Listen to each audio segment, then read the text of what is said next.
Jesse Allen here on Market Talk. Joining us now, retail product agronomist with Brevant Seeds, John Long is here. John, thanks for joining us again this week. And we're talking about harvest and when to pull the trigger. And I know we talked last week about how you mentioned we're going to see some folks in the fields here very, very soon.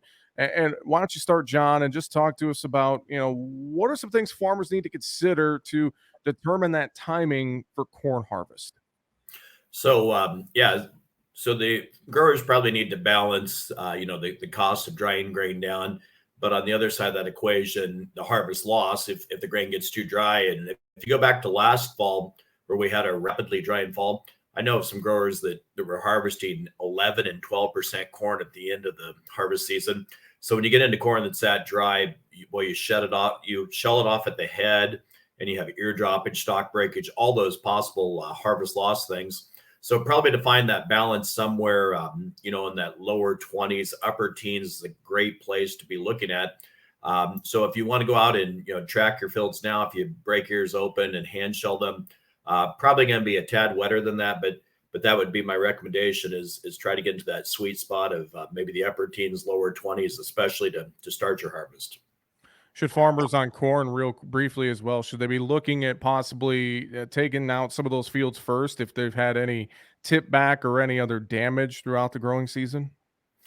Oh yeah, I would definitely agree with that. That the fields that have had the most stress, even though that's pretty good yield potential there, I would say those would be the first fields that I would harvest because you'll see some of the cannibalization and loss of stock integrity. So probably a good idea to get on those fields first and maybe pay a little bit of drying costs, but make sure you secure every bushel possible.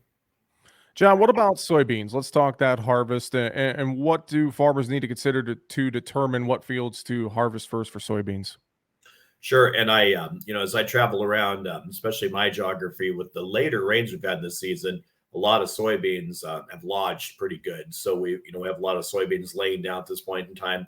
Hopefully, as the leaves begin coming off and are coming off, they'll stand back up a little bit. But I would tell growers that have had soybeans that have lodged or fallen over, probably try to go get those first. Soybeans is more of a ideal weather issue. You need dry, sunny days, kind of dew free, a little bit of breeze to make that operation work. So as those soybeans, are laid over a little bit, that's going to cause some more challenges. So especially those fields that have had some lodging, I'd probably try to go get those first. But otherwise, I'm kind of an advocate too of harvesting soybeans at maybe a touch above 13%, 13 to 13 and a half, just to make sure that we don't get into those scenarios where we get too late and the soybeans are 8.5%. You really lose a lot of yield potential with that water loss. John, if farmers have any questions about harvest, they need a little advice, they need some help from their local Brevant agronomist, where can they go to get in touch with folks like you? So at Brevant.com, there's an opportunity to get in touch with us. Or the first line I would tell you is to just contact your local retailer that sells Brevant seeds, and they can sure get in touch with us. And we'd be glad to field any questions or even have the opportunity to go out and look at any field situations as well.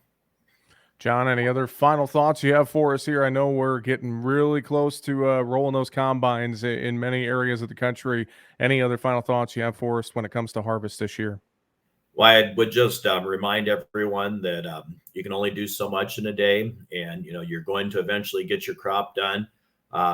Make sure safety is the top of mind all the times. I know every year you hear of something unfortunate happening in a neighborhood, so we want to make sure that we're all here at the end of harvest to celebrate harvest and Thanksgiving and everything together. So make sure that as we do things, we do them carefully and make sure that nothing unfortunate does happen. I couldn't agree more with that. With that, retail product agronomist John Long with Brevant Seeds. Thanks for joining us today on Market Talk. We appreciate it. All right. Thank you.